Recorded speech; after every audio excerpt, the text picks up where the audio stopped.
Let's go mga guys, welcome sa ating page no, ang Electric Rebel. So ayun, meron tayong i-reveal. Ang sira ng electric pan na ito is yung capacitor at thermal fuse. So paano nga ba maglagay ng thermal fuse sa ating electric pan na sira? So ang gagawin natin guys, hahanapin natin yung common na line.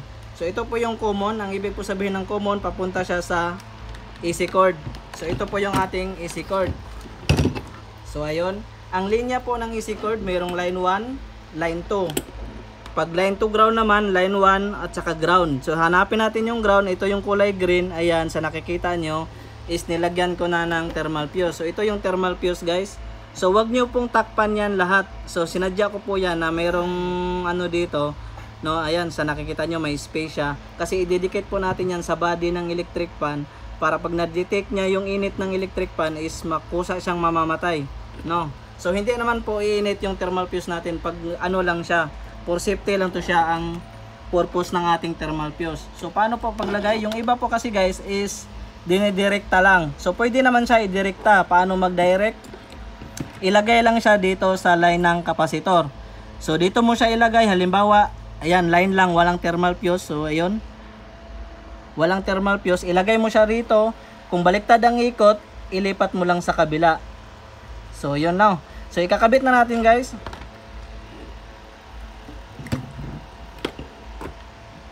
Nilagyan natin ng, ayan, dito natin siya ikakabit sa kanyang kapasitor. Ang kapasitor po niya is 1.7 UF o microfarad.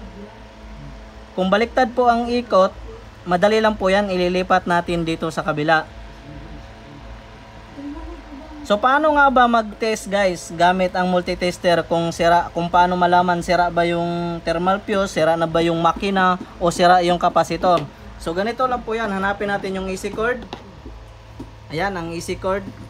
Tapos ilagay natin yung positive ng ating multitester. Ayan, ilagay natin dyan. Then hanapin natin yung kanyang, ito, tignan nyo guys, magko-continuity siya kung mahanap niya yung line. So ayan, sa nakikita nyo, tumunog yung ating multitester, continuity. Ibig sabihin kasi niyan, dito siya naka-line. Ito yung nahanap natin, ito yung kanyang ground papuntang AC cord. So ayun, tulad ng sinabi ko, kung baliktad ang ikot, ilipat lang sa kabila. So testing na natin guys kung gagana na yung electric fan. Sa pag-testing no, ingat po tayo, wag po nating hawakan yung mga hindi nakatip na wire. So ayun. So ayun, sa nakikita nyo, umikot yung ating, ayan, ilise. So baliktad po ang ikot guys, ilipat lang natin sa kabila. Tulad ng sinabi ko, ilipat natin siya tulad nito. Ito, bunutin muna natin for safety. Tapos tanggalin natin, ilipat natin dito sa kabila guys na side.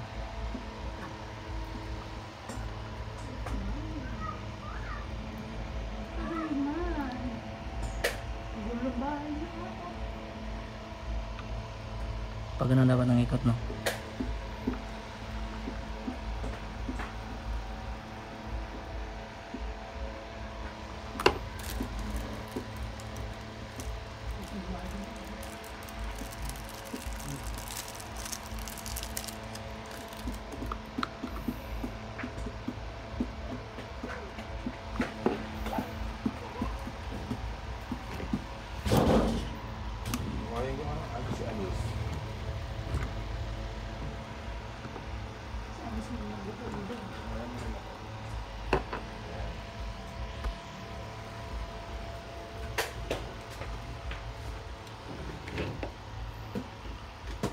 Pagin mo kasi ano.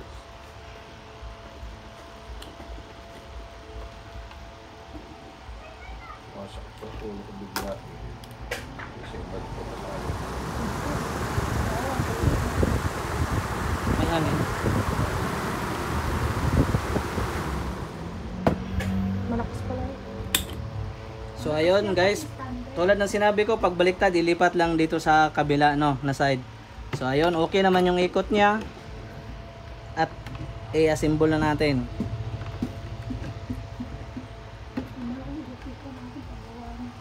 Assemble na natin to guys. So yun lang, thank you.